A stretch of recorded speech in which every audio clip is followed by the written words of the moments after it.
I tell you what, sometimes I need a break from the home time. I'm ready to hit the road. Oh, wait a minute. I got another day of home time. You got all the chores you got to get done. You got to get the grass mowed, the chickens tended, the boat cleaned down. Now, if you work for a good company, you're going to have good culture, home time, equipment, compensation, and knowledge. There are good carriers out here. They're not advertising. If the carriers you're looking at has a bunch of open trucks, ask them why. Let's get on with the pay video. It's time for Six Figure Trucking Period 30. Let's look at my compensation as a W-2 company driver. First, we're going to talk about my logs for the week. I was paid for 2,270 dispatch miles. I had 2,398 logged miles. My utilization this week was 84%. The days in green, I was on home time. My unedited pay statement for period 30 of 2024. This includes all trips from July 14th to July 20th. The first trip this week started in Kinston, North Carolina, and ended at the Fort Recovery, Ohio terminal. It paid $400 for 654 miles. The second trip this week started at the Fort Recovery, Ohio terminal and ended at the Greer, South Carolina terminal. It had a stop in Richmond, Indiana and Troy, Ohio. It paid $390 for the 596 miles. The third trip this week started at the Greer, South Carolina terminal and ended at my home in Shadydale, Georgia. It paid $222 for 266 miles. The fourth trip this week started at my home in Shadydale, Georgia, and ended at the Fort Recovery, Ohio terminal. It had stops in Atlanta, Georgia, Mascot, Tennessee, and Greenville, Tennessee. It paid $541 for 755 miles. Empty miles paid $197, securement paid $34, loaded miles paid $1,200, and stops paid $122. Total earnings this week was $1,553.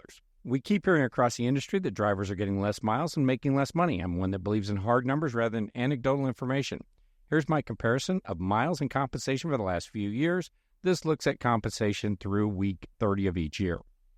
30 weeks into the year, my gross income is $60,948, and I've driven 78,601 miles.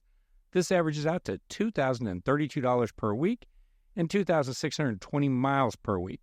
Estimating that out over a year, I'm on track to earn $105,643 for 136,242 miles. Through week 30 of 2024, I have been loaded 91% of the miles, and 13% have been hazmat placarded miles. This is a map of the miles per state year-to-date in which I've driven. This week, no new states were added to the map. Here's the home time that I've taken this payroll year. I've been on home time 13 times so far this year, totaling 42 days through the end of pay period 30. I've also had 15 paid 34-hour resets on the road. I'm not paid hourly, but let's calculate this like an hourly job.